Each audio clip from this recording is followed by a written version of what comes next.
السلام علیکم ورحمۃ اللہ وبرکاتہ۔ 2-4 دن پہلے ایک صاحب نے مجھے کہا کہ میرا بیٹا وراثت مانگ رہا ہے۔ میں نے کہا کس بات کی، آپ تو زندہ ہیں، آپ کا ہے سب کچھ۔ کہہ رہے نہیں بیٹا بھی، بیوی بھی پیچھے پڑے ہوئے ہیں، ہمیں ہمارا حصہ دو۔ آپ کو پتہ ہے میں الٹے مشورے دینے میں ماہر آدمی ہوں، مجھ سے مشورہ لینے سے پہلے سوچا کرو، حقیقت بتا رہا ہوں۔ کسی کی بیوی بھاگ گئی، واپس لانے کا کبھی بھی میں نے مشورہ نہیں دیا اس کو۔ لوگ کہتے ہیں یوں کرو شاید واپس آ جائے، یوں کرو۔ میں کہتا ہوں اتنا ٹائم نہیں ہے، دنیا بہت تھوڑی ہے، اتنا ٹائم نہیں کہ اس کو منانے میں ٹائم ویسٹ کرو بھائی۔ ہاں آپ کی غلطی ہے پھر مناؤ، معذرت بھی کرو۔ آپ کی غلطی نہیں ہے، آپ پورے حقوق ادا کر رہے تھے، بھاگ گئی، مٹی پاؤ۔ اتنا ٹائم نہیں ہے منا کے، تھوڑی ہے یار، زندگی بہت تھوڑی ہے، تجربوں کی بھیٹ تھوڑی چڑھانا ہے اس کو۔ ایک صاحب کہنے لگے 3 بچے ہیں، بھاگ گئی، بچے بھی لے گئی۔ میں نے کہا 6 بچے اگلی سے پیدا کر لو، اس کے علاوہ آپ کے پاس کوئی آپشن نہیں ہے۔ کسی کا باپ بھی ان بچوں کو واپس نہیں لا سکتا، کوئی قانون ہے ہی نہیں ایسا۔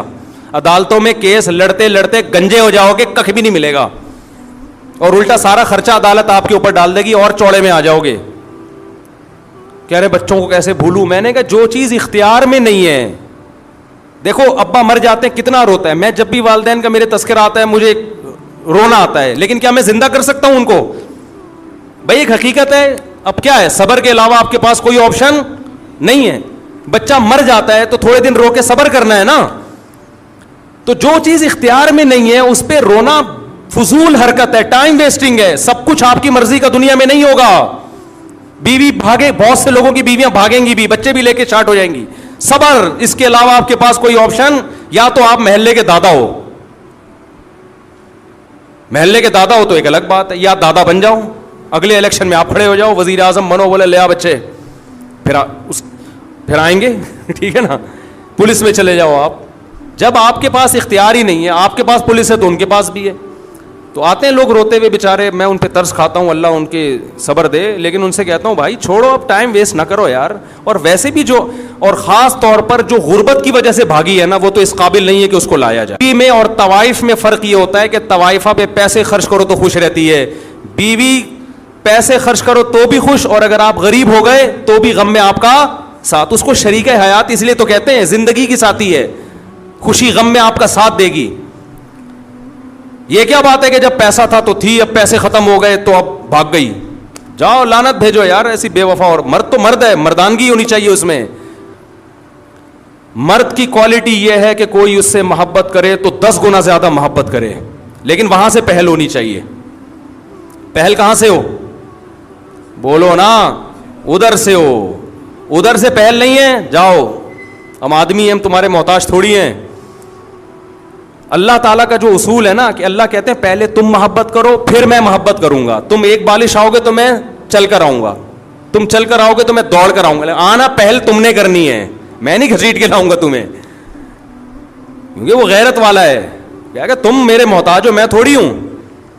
تو ہم الٹے مشورے دینے میں ماہر ہیں۔ عورتوں کو بھی اسے ٹیڑے ویڑے مشورے دیتا ہوں۔ عورتیں کہتی ہیں شوہر نان نفقہ نہیں اٹھا رہا، ایک ڈھیلا نہیں دیتا، محبت کی باتیں بہت کرتا ہے۔ میں نے کہا لعنت بھیجو ایسی محبت پہ، بھئی کیا کرنا ہے ایسی محبت کا؟ ایک خاتون نے کہا میرا شوہر میرے ساتھ بہت سینسیئر ہے۔ میں نے کہا شاید روزانہ پیزے کھلاتا ہوگا، کہ نہیں خرچہ ایک پائی نہیں دیتا۔ وہ باتیں کر کر کے نا اس کو رام کیا ہوا تھا اس نے بیوقوف عورت تھی بیچاری، ہم سے رابطہ ہو گیا۔ میں نے کہا ایک نمبر کا بے شرم، یا تو ہو ہی نہیں، وسائل نہیں ہے، بے روزگار ہو گیا، جب پیسے ہیں کیوں نہیں دے رہا؟ خام ہمیں الٹی باتیں نہ اچھی لگتی ہیں، نہ سننے کا میٹر شارٹ ہوتا ہے پھر۔ تو وہ بیٹا باپ سے کیا مانگ رہا ہے؟ حصہ، اور بیگم بھی مانگ رہی ہے۔ بوڑھا ہو گیا نا، چھوڑ لیا اس کو، اب جاب لیس بھی ہو گیا، وہ جو عیاشیاں کرائیں تھی، گاڑیاں پہ، اتنا مالدار آدمی، سب کچھ دے دیا، اب دولت پہ نظر۔ میں نے کہا پہلی فرصت الٹے مشورے، پہلی فرصت میں اس گھر کو بیچو، ساری دولت لے کے اسلام آباد شفٹ ہو جاؤ۔ صحیح ہے نا؟ ساری دولت لے کے کہہ رہے ہیں یار وہ بیٹا وہ، میں نے کہا ایسے نالائق بیٹے کا کیا کرنا ہے یار، جو بڑھاپے میں باپ کو خوشی دینے کے بجائے، بیٹا تو وہ ہوتا ہے جو کہے ابا یہ بھی آپ کا اور میں جو کماؤں گا وہ بھی آپ کا۔ ہم نے ایسے نیک اولادیں بھی دیکھی ہیں۔ جب جاب لگی ہے تو ابا کے ہاتھ میں لا کے تنخواہ پکڑا دی ہے کہ ابا یہ آپ کی وجہ سے، آپ نے پڑھایا، آپ نے ہم پہ خرچ کیا، یہ چھت آپ نے دی، میری ماں کو تحفظ آپ نے دیا جس کی وجہ سے اس نے عزت سے مجھے پالا ہے، مجھے نہیں چاہیے پیسہ، یہ سب کس کا ہے؟ آپ کا ہے، یہ آپ، ہمارا نہیں ہے۔ یہ ہمارے شیخ حضرت مفتی رشید احمد صاحب کے والد نے زندگی میں وراثت تقسیم کر دی، اور بہت بڑی وراثت تھی، بہت لینڈ لارڈ تھے، بڑے مالدار تھے، سارے بیٹوں کو پلاٹ دے دیے، جاگیریں دے دی، زندگی میں تقسیم کر دی کہ بھئی میں آرام سے دنیا سے جاؤں گا۔ 80 سال ان کی عمر تھی، اتفاق سے انہوں نے ایک اور نکاح کر لیا 80 سال کی عمر میں، بولو بھائی، ایک اور نکاح کر لیا۔ اللہ کی قدرت، اس سے اولاد پیدا ہو گئی، بیٹا ہو گیا اس سے۔ تو اب ان کو خیال آیا کہ اس بیچارے کا تو کچھ بچا ہی نہیں ہے، تو سب تو میں بانٹ چکا ہوں، سب بیٹوں کو بیٹیوں کو بلایا کہ بھائی دیکھو میں دوبارہ سے تقسیم کرنا چاہتا ہوں، جس کو میں نے ہینڈ اوور کیا ہے اپنی خوشی سے مجھے جو واپس کرنا چاہے۔ حضرت فرماتے ہیں ہم نے کہا اپنے والد سے کہ یہ جو آپ کہہ رہے ہیں نا کہ اپنا مال، جو اپنے پلاٹ واپس کر دو، یہ ہمارے اپنے نہیں ہیں۔ فرمایا ہمیں اس کو اپنا کہتے ہوئے شرم آ رہی ہے، ہمارا تو ایک قطرہ نہیں ہے، ایک پیسہ ہم اس زمین پہ خرچ نہیں، یہ تو سب آپ کا ہے۔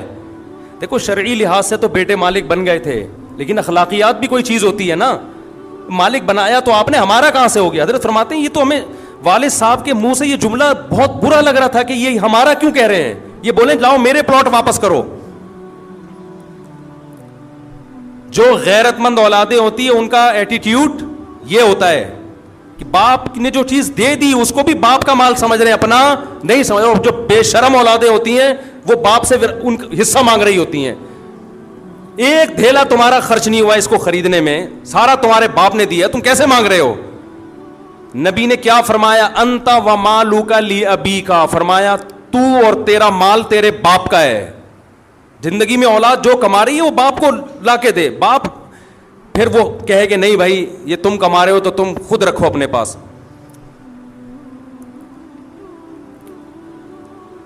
تو وہ ابا کہنے لگے کہ جو بیٹا ہے نا وہ یوں کر رہا ہے، تنگ کر کے رکھا ہوا ہے اور ایسے کر رہا ہے۔ میں نے کہا آپ نے کیوں فری کرایا ہوا اتنا؟